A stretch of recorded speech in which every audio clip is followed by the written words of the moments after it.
Right now, while you are watching this, the financial markets are closed. The screens are dark. The trading floors are quiet. But risk does not observe weekends. Risk does not wait for the opening bell.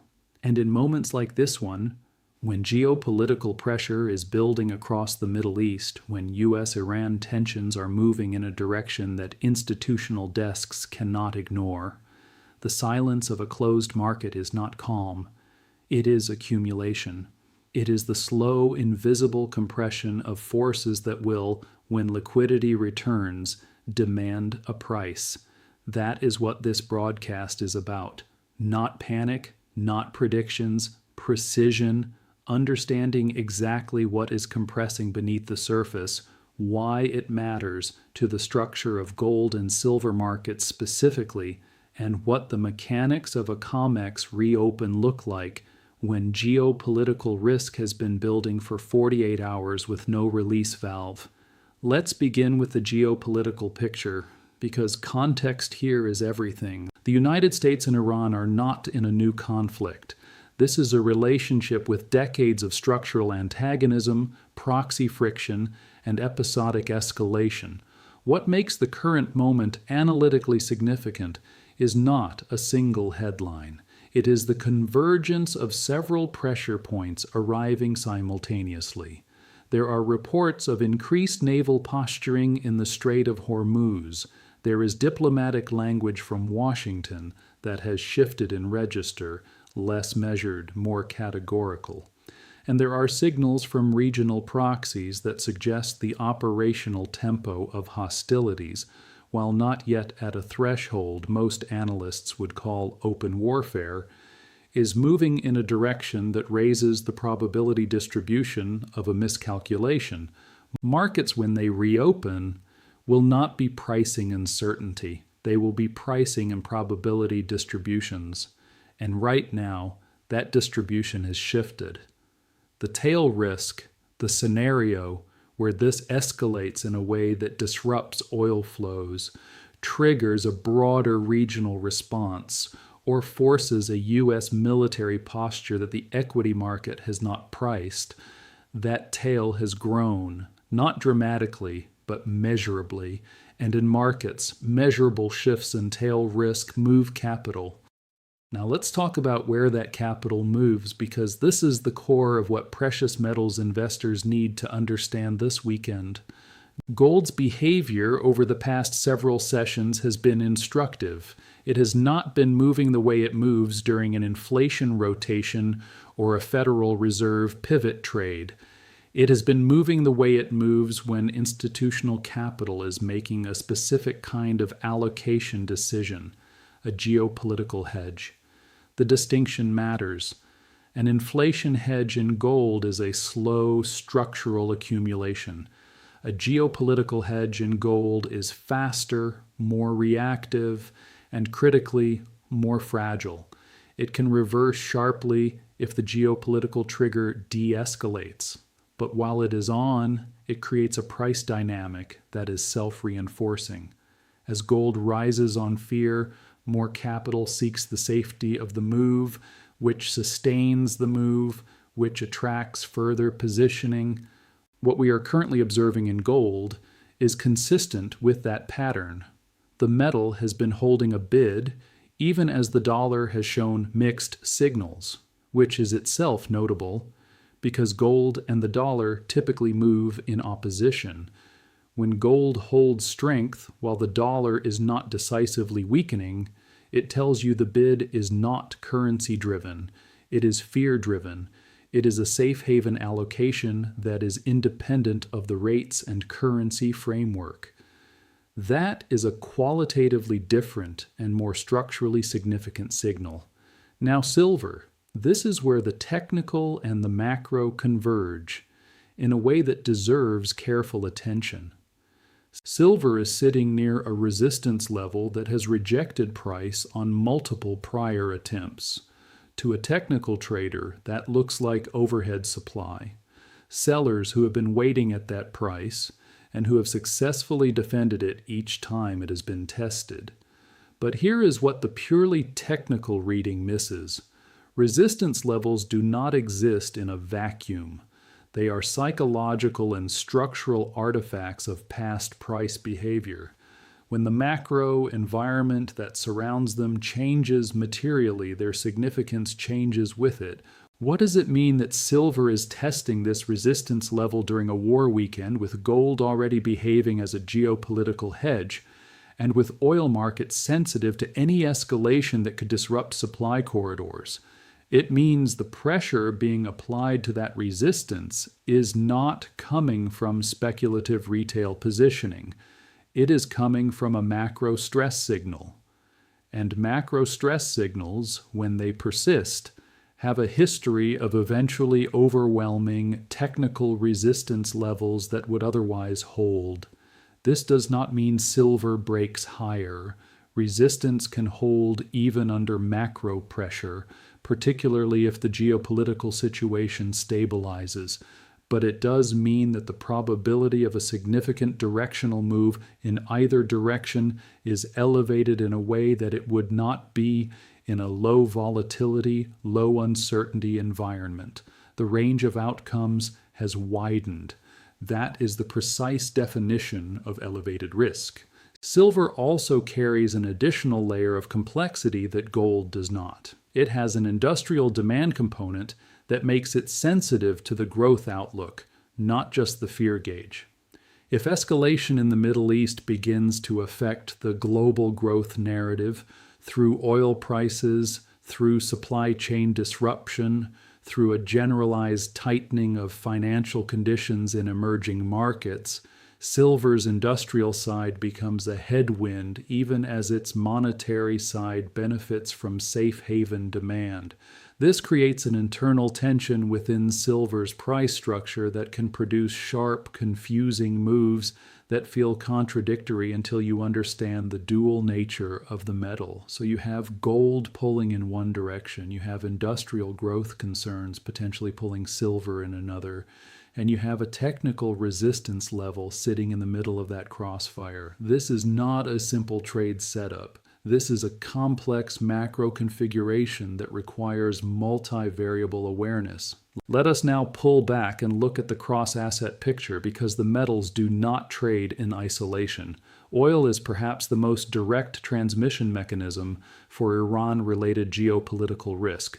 The Strait of Hormuz remains one of the most strategically sensitive choke points in global energy infrastructure. A meaningful portion of global crude oil supply transits through it. Any scenario in which that corridor becomes contested, even briefly, even through the threat of disruption rather than actual disruption, sends a price signal through oil markets that immediately ripples into inflation expectations, central bank posture, and ultimately the interest rate environment that frames precious metals valuation. What is significant about the current oil market configuration is that it was already operating in a supply-constrained environment before this weekend's escalation.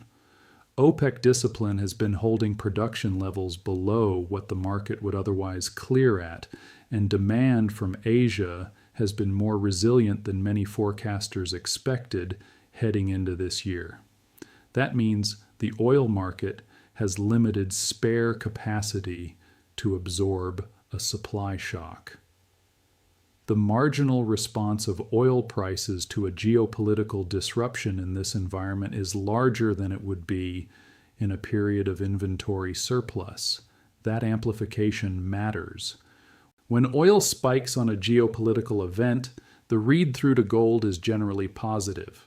Higher oil feeds inflation expectations. Inflation expectations pressure real rates. Pressure on real rates historically has been supportive of gold. This is the transmission chain. It is not direct. It has lags and feedback loops, but the directional logic holds, and institutional capital is aware of it and positions accordingly. The dollar's behavior in this environment is more nuanced and deserves specific attention. In a pure risk-off scenario, the dollar typically strengthens as global capital seeks the safety of U.S. assets. But the current environment is not a pure risk-off scenario in the traditional sense. The risk being priced is partially U.S. generated.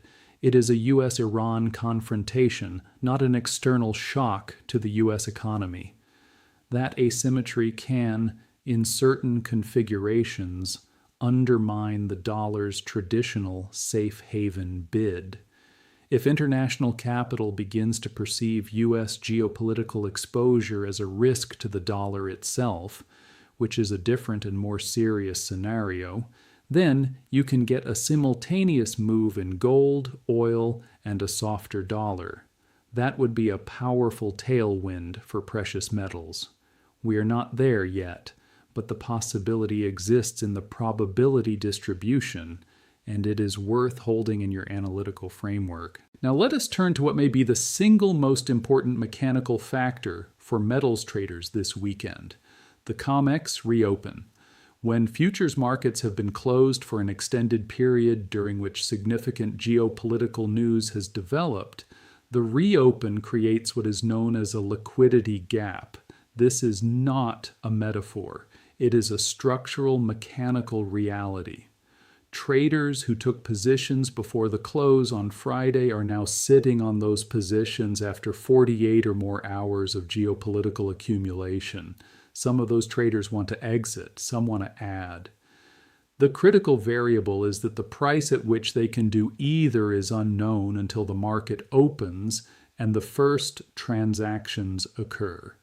In thin early session liquidity, which is characteristic of COMEX futures in the first minutes after a weekend reopen, the gap between where positions were marked on Friday and where the market actually clears on Sunday evening or Monday morning can be substantial. This gap is not driven by fundamental news in that moment. It is driven by the structural imbalance between the positioning that accumulated over the weekend and the liquidity available to resolve it in the first minutes of trading. For silver specifically, sitting at or near a key resistance level, this gap dynamic is particularly significant. If the overnight session, driven by Asian and European markets which open before COMEX, shows sustained buying pressure and clears that resistance level, then by the time COMEX opens, the technical picture will have already changed. The resistance that held on Friday may have become support by Sunday night. Traders who were positioned to sell that resistance will need to reassess. That reassessment, occurring in thin liquidity, can accelerate a move. The reverse scenario is equally plausible. If geopolitical headlines over the weekend show any sign of de-escalation, a diplomatic communication, a reduction in naval posturing, any signal that the probability distribution is shifting back toward calm, then the safe haven premium that has been building in metals will face pressure. Gold's geopolitical bid can unwind quickly. Silver, already testing resistance and potentially rejected, could see a sharp reversal. The liquidity gap works in both directions. This is precisely why experienced macro traders do not approach a COMEX reopen after a war weekend with directional conviction based on a simple read of the geopolitical news. They approach it with position sizing that accounts for the possibility of a sharp move in either direction, with clear parameters around where the trade thesis breaks down, and with the discipline to respond to price rather than to narrative. Let us now be explicit about the scenario structure, using probability language rather than prediction. In the escalation scenario, the scenario in which the U.S.-Iran situation deteriorates further, where military posturing moves toward actual engagement, or where oil infrastructure in the region comes under direct threat, the expected market response involves a sustained safe haven bid in gold, a test and potential break of silver's resistance, crude oil moving sharply higher with immediate inflation read through, and a dollar that faces an unusual internal tension between its safe haven role and its exposure to the source of risk. This scenario, while not the base case for most institutional desks as of this weekend, carries a higher probability than it did 30 days ago. In the de-escalation scenario, the scenario in which diplomatic channels produce a reduction in tension, where the weekend's escalation proves to be posturing rather than precedent, the expected market response involves a partial unwinding of the geopolitical premium in gold, silver facing renewed selling pressure at resistance with a potential technical failure, oil retracing some of its risk premium, and the dollar stabilizing. This scenario has historically been the more frequent outcome in U.S.-Iran escalation cycles, which have tended to compress and release without triggering full military engagement. The third scenario, prolonged ambiguity, may be the most challenging for markets. In this scenario, tensions remain elevated without a decisive move in either direction. Geopolitical risk stays embedded in pricing without resolving. Markets face an extended period of uncertainty premium in commodities, persistent volatility in metals, and choppy, directionless dollar behavior. This is the scenario that most exhausts capital and most frequently produces the kind of erratic, seemingly irrational price action that surprises traders who are looking for clean directional signals. As you prepare for the week ahead, regardless of which of these scenarios unfolds, there are several analytical frameworks worth holding clearly in mind. The first is the distinction between geopolitical risk premium and structural demand.